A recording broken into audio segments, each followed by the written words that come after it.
પાટણમાં નીકળનારી ભારતના ત્રીજા નંબરની અને ગુજરાતની બીજા નંબરની ભગવાન જગન્નાથજીની 142મી રથયાત્રાને લઈને જગન્નાથ મંદિર ટ્રસ્ટ અને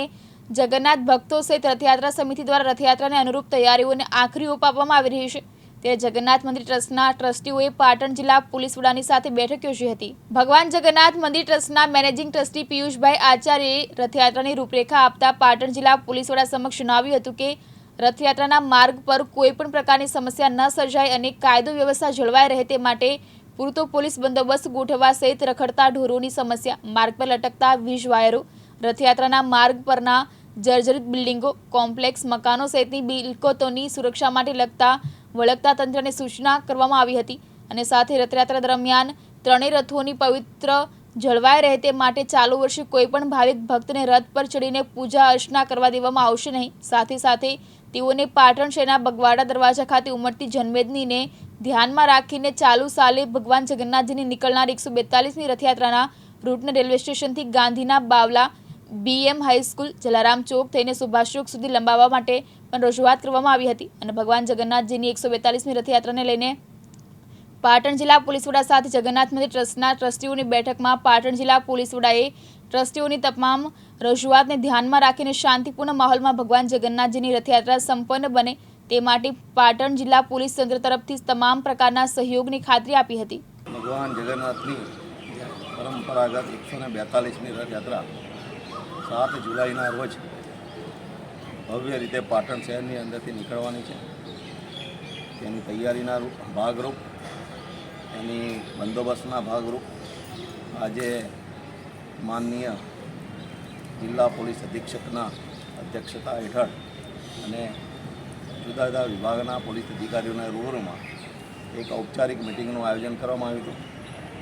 આયોજનમાં અમને પોલીસ તરફથી પૂર્ણ સહકાર મળશે તેવી SP સાહેબ તરફથી ખાતરી મળી છે। રથયાત્રા ખૂબ સારી રીતે શાંતિપૂર્ણ માહોલની અંદર પસાર થાય તે માટે અમારા ટ્રસ્ટીઓના મોટાભાગના સૂચનો SP સાહેબે સ્વીકાર્યા છે અને ખાસ કરીને પાટણની અંદર ચાલુ સાલે પાટણ શહેરની પરિસ્થિતિ જોતા મોટાભાગનો વિસ્તાર સોસાયટી વિસ્તાર બની રહ્યો છે અને બગોડા દરવાજે ભયંકર ભીડ થાય છે કે ગામડાના પબ્લિક અને શહેરની પબ્લિક બગોડા દરવાજે આવે છે, જેના કારણે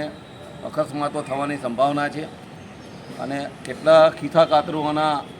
એવા અનુભવ બને છે, છેડતીના અનુભવો બને છે। એવું કંઈ ન્યુસન્સ ઊભું ના થાય એને તકેદારી માટે મેં SP સાહેબ સમક્ષ રજૂઆત કરી છે કે અમને સ્ટેશન સુધીનો રૂટે લંબાઈ આપવામાં આવે। સ્ટેશનના રસ્તા ખૂબ પહોળા છે, જેથી પબ્લિકમાં ફ્લો વહેંચાઈ જાય, ખૂબ સારી રીતે ભાવિકજનો દર્શન કરી શકે એ પ્રકારનું આયોજન કર્યું છે અને તે માટે રથયાત્રાનો સમય પણ સાથે સાથે લંબાય નહીં તે માટે પણ ચાલુ સાલથી અમે કોઈ પણ ભાવિકને રથ ઉપર ચડીને પૂજા આરતી કરવા દેવાના નથી। મંદિર તરફથી એવો નિર્ણય કરવામાં આવ્યો છે, કારણ કે દરેક વખતે પોલીસ વિભાગના અધિકારીઓ પણ અમને સૂચના આપે છે કે સમયસર રથયાત્રા એનું આયોજન થાય, તો એ સમયનું પાલન કરવા માટે એક આ નિર્ણય લીધો છે। બીજી, રથયાત્રા ઉપર દરેક માણસોને આવવા દે તેની પવિત્રતા પણ જળવાતી નથી, એટલા માટે પણ આ નિર્ણય અમારે લેવો પડ્યો છે અને અમારા નિર્ણય સાથે મોટાભાગના અધિકારીઓ સહમત છે અને અમને સહકારની ખાતરી આપી છે। અમને પૂર્ણ સંતોષ છે। Thank you. કેમેરામેન હાર્દિક સોલંકી સાથે ઉપેશ પંચાલ, દિવ્યાંગ ન્યૂઝ, પાટણ।